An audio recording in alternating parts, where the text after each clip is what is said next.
Hello, it's Dr. Harris back for Chapter 4 in Math 111. In this chapter, we're going to look at a couple of examples of random variables. And so we talked about random variables back in Chapter 3. It's a numerical outcome associated with the result of a random process. And we want to spend some time looking at two specific types of random variables in this chapter. In this slideshow, we're going to be talking about binomial random variables. So let's get started. So we need to figure out, when does a binomial random variable arise? And it will arise when four conditions are met.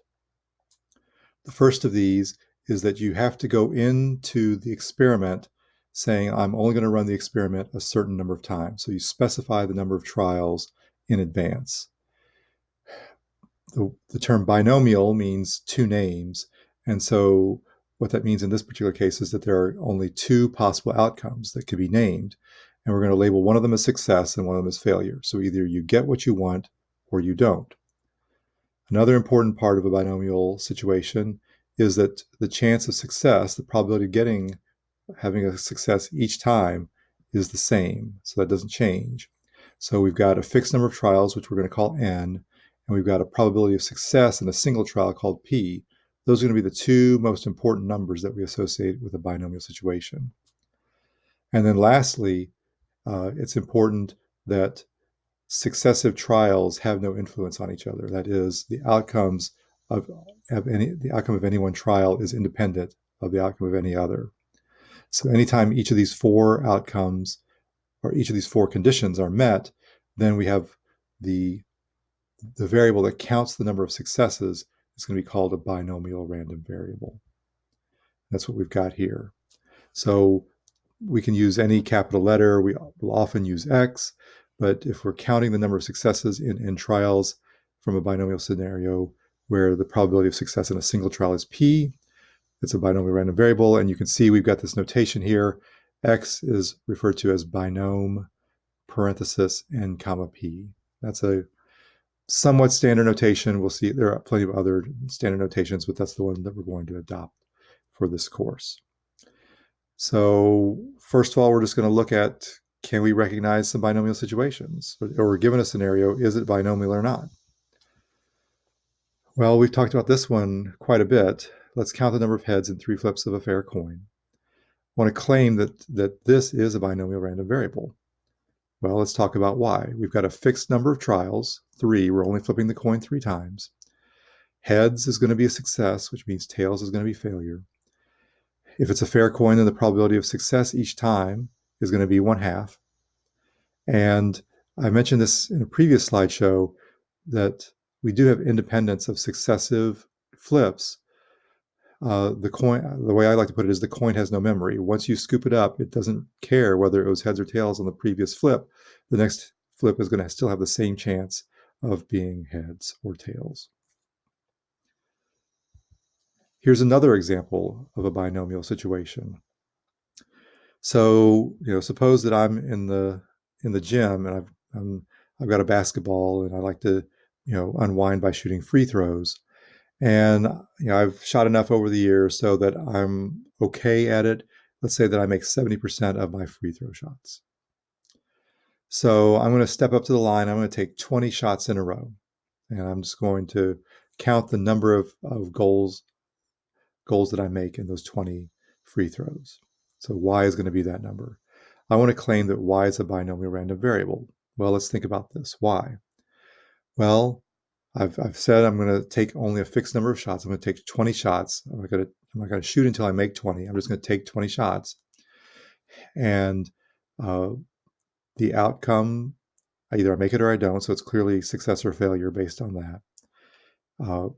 The probability of success, if I'm a lifetime 70% free throw shooter, I'm going to say that the probability of making any one shot is 70%. And the independence comes in the sense that I'm making the assumption that I don't get rattled, I don't get in a groove, that once I take a shot, I have no memory of whether the previous one went in or not. I'm just up there taking another free throw. So the independence might feel a little iffy here, but I think we can make a decent case that individual shots are going to be independent of each other. So we would say this is a binomial situation with n equal to 20 and p equal to 0.7. So let's take a look at this example. You're at a family reunion, there are 25 people there. It's true that each person either does or does not have brown eyes. Let's suppose that 60% of all people worldwide in the country, wherever, whatever universe you want to talk about, 60% have brown eyes. Let's suppose that that's the case. Let's let Z be the number of attendees that have brown eyes. Is Z binomial? Well, it's true that we got a fixed number of trials, 25. We know that if 60% of people worldwide have brown eyes, then there's a 60% chance that any single person has brown eyes. And we're going to success or failure. Either they have brown eyes or they don't. But what about that independence thing? Are the results from this survey truly independent of each other? I would say not. And the idea is that if it's a family reunion, many of the attendees will be related to one another. And so if they're related to each other, then eye color is one of those inheritable characteristics. And so I think it makes sense to say that we don't have independence in this case because, just think about parent-child relationship. If the parent has brown eyes, then it's not truly independent whether the child is going to have brown eyes or not. So we don't have the independence here. So this would not be a binomial situation. Z is not a binomial random variable. Okay, so what we're going to spend a lot of the remaining slideshow on is looking at how we can calculate probabilities for binomial random variables using commands in RStudio. So let's take a look at what that's going to be. Here's our initial example. Suppose we take a multiple choice test that has 20 questions, and it's in a subject area that we know absolutely nothing about. We're just being asked to take the test regardless of the fact that we have no knowledge. Each question is going to have 4 choices. There's going to be just a single right answer. And because we know nothing about the subject, we're going to have to guess on each question. And we're still going to play along and say, well, to pass this test, even though we know nothing about the subject, we have to get at least 8 questions right. And so we want to know what's the probability that we do not pass. How likely is it that we're not going to pass? So let's think about this. This is going to be a binomial situation. We've got 20 questions. We either get the question right or we don't. Since we're guessing each time, the probability of getting the question right when there are 4 choices is 1 out of 4 or 0.25. And again, if we know nothing about the subject, then our guesses from question to question are going to be independent of each other. And so this is going to be a binomial situation. So there are 20 trials and there's a 25% chance of getting each question right. So n is 20, p is 0.25. So to pass, we needed at least 8. So that means if we fail, we want to know the probability that we fail. The situation is that we got 7 or fewer questions correct. So hopefully, you can ask me questions about that, and when we meet, if you're not so sure about where this is coming from, I'll be glad to talk about it some more. But we want to make sure that we understand if to pass we need to get 8 or more right. To fail, that means that we got at most 7 correct. And so we're interested in the probability that x is less than or equal to 7 to calculate the probability of failure on this test. So the command that we're going to use in RStudio is one that's part of the TigerStax package. It's called pbinomGC, or pbinomGC, I'm sorry. So pbinomGC has this sort of setup. It's going to have a number, or we'll see in another example, a range of numbers. So this is going to have something to do with the number of successes that we're interested in, or the boundary of the number of successes that we're interested in. Size is going to be the value of n. Prob is going to be the value of p. And then we're going to specify a region on which we're interested in finding the probability. In this case, it's going to be below because we were interested in x is less than or equal to 7.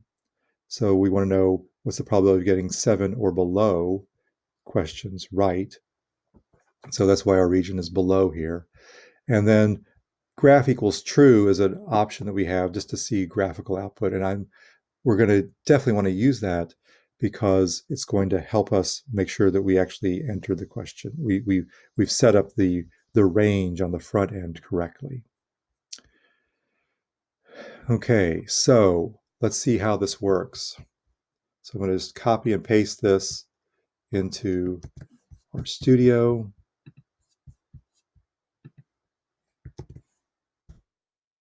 And it looks like I get some graphical output over here. I've got a numerical value over here. And we'll see that in the next slide that that's indeed what we got as well here. So let's take a look. Does this seem like it might be correct? We want to know the probability of that the number of successes was 7 or fewer. And the fact that 7 is underneath this bar and it's shaded means that we are counting the probabilities that we got 7 or fewer answers correct. So we have a brief summary of what 3 decimal places what the shaded region area is up here, and it's a lot more decimal places are given down at the bottom. And so what we see is that we've got basically a 90% chance of failing in this situation. If we take a 20-question test that we don't know anything about, we just guess on every question. There are 4 possible questions, 4 possible answers for each question. The probability of getting 7 or fewer right is 90%. Okay, so let's look at some other examples involving pbinomGC. Just one observation before we get there, though. When we used below, and our event was of the form less than or equal to, apparently the number that we put in here, the number we put in for our endpoint is the number that x was less than or equal to in our probability statement. So that for x is less than or equal to 7, we put 7 in here, and that will give us the area of below. So some other examples now. Let's look at a case where we take the time to flip a coin 100 times. And we're going to record the number of heads. X is going to be the number of heads that we get in those 100 flips. We want to know what's the probability that we get between 45 and 55 heads. And we're going to assume that means between here means 45 and 55 are included. So we want the probability that x is greater than or equal to 45, but also less than or equal to 55. So in a situation like this, where we know that x is going to be caught between 2 numbers, we're going to set our region to be equal to between. So hopefully we believe this is a binomial situation. We had a fixed number of trials, 100. The probability of success is 1/2 in each case. And so notice for our range this time, our endpoints, we're going to include a list. So we have C parenthesis 45, 55. And so both, in this case with between, we're going to see that both endpoints, when it's greater than or equal to on both sides here, both of these numbers are going to be the ones that we enter. So let's copy and paste this in.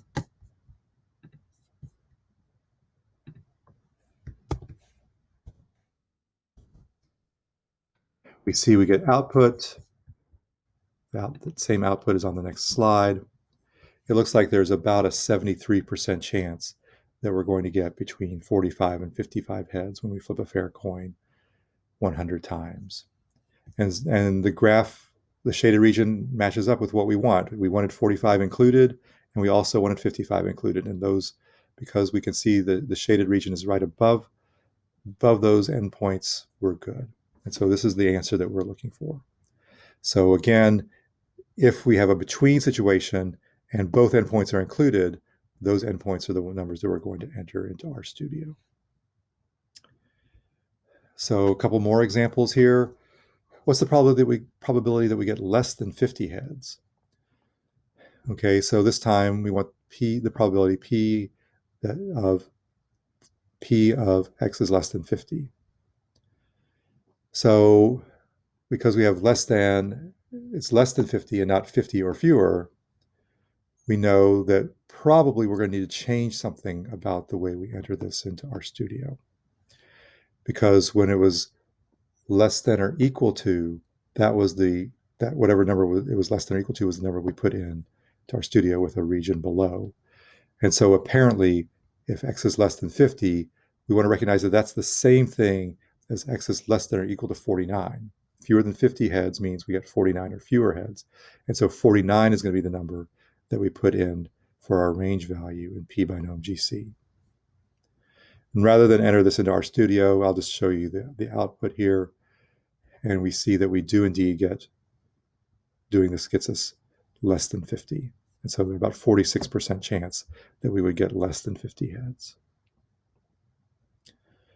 Okay, and then another example, what's the probability that we get 54 or more heads? And so this time we want x is greater than or equal to 54. So this is not written in the form of less than or equal to. This time it's greater than or equal to. And so above is going to be what we set the region value equal to. And based on what we've seen so far, it feels like when we had equal to before, that's the number that we put in for our range value. So let's try that here first. So pbinom of 54, comma, size equals 100, etc. So let's see if that works. So I will go ahead and enter this into RStudio, even though we've got the output on the next slide.